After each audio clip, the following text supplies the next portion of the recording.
Now, doctors' kits and supermarket little checkouts and princess outfits, those are the kind of sorts of toys we're used to our children playing with. But how about a social media influencer kit? It's a picture of this. It's a vlogger kit. It's gone viral, of course. It's aimed at children from the age of just 3. Now, you can see it includes a camera and a ring light.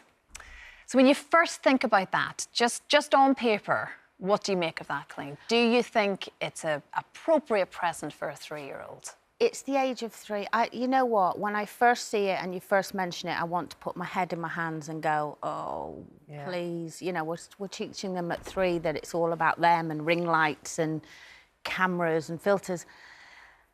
And then the more we've kind of talked about it, you kind of go, maybe I'm just being old-fashioned. You know, I was happy with my little post office, plastic post office, and my little, you know, kitchen.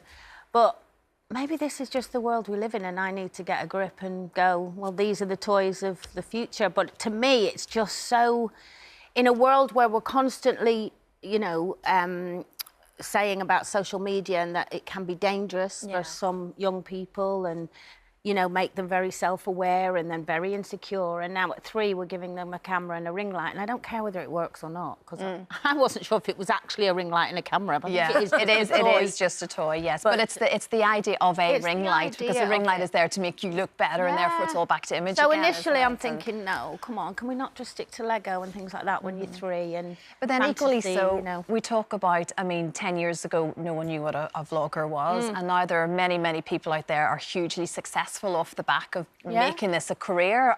You know, I mean, is it the same difference as giving a kid a little doctor's kit and saying you could be a doctor, but equally so you could be very successful within the world of social media, and that's how you get started in it. Is that the way we should be looking at it? Well, I think because we can compare it, because we know a world previous to social media. The next generation won't, you see. So for them, it will be a career option. And actually, if we break it down, influencers are a form of advertising. You know, it's another branch of advertising. And if our children said, I want to be in advertising when I grow up, we wouldn't have a problem saying, yeah, go ahead, be a... You know, yes, but it's being in advertising through marketing yourself. And is it really healthy to teach a 3-year-old how to emphasise good things about themselves and disguise bad things about themselves and big up, you know, to develop a sense of values where you enthuse about things simply because you're being paid money to do that? So where do you get a sense of what's right and what's wrong in the world if you're being encouraged down this route that this is an ideal career from such a young age? But have you never bought anything based on an influencer saying this is a good product that you've never seen? I can't stand influencers, because a lot of what influencers post is, for example, influencers promoting universities they've never been to. No. Like, how mad is that? Is that happening? Yes, it's been in the Times and it's been in other national newspapers.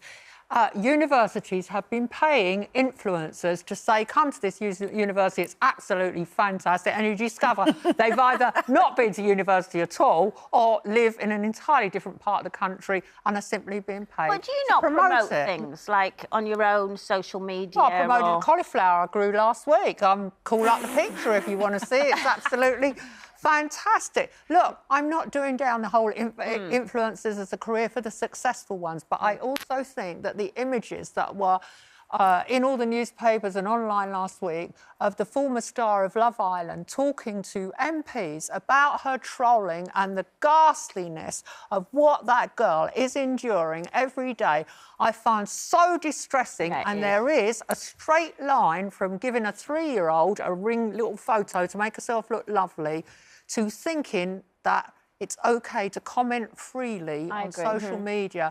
And that's what, you know, we need to control online content and to protect women. Handing out lights to 3-year-olds, it's all right. It is a bit funny when Colleen and I, funnily enough, we both had post office kits. I used to love my post office kit. Innocent fun. Oh, yeah. But it's like you said, Sinead, I think when we come from a time when it didn't exist. In 10 years' time, it's going to be a completely different landscape again. And who knows how far it's going to be at that point. So I can understand that this is not, as a job, not going to go away. So maybe it is all about education and making children aware of what it is and how to do it safely and nicely. And yeah, but schools have got enough in their plates without teaching kids how to be influencers. At the moment, literacy is at an all-time low as a result of COVID. Yeah. So teaching them to read and write might be my priority. Well, Janet hasn't been influenced. We have, Colleen, haven't we? We have purchased the odd thing because someone online has told me to. Yeah, I have purchased the odd thing. I have as well. We can be quite easily led, Colleen, can't we? Yeah, she.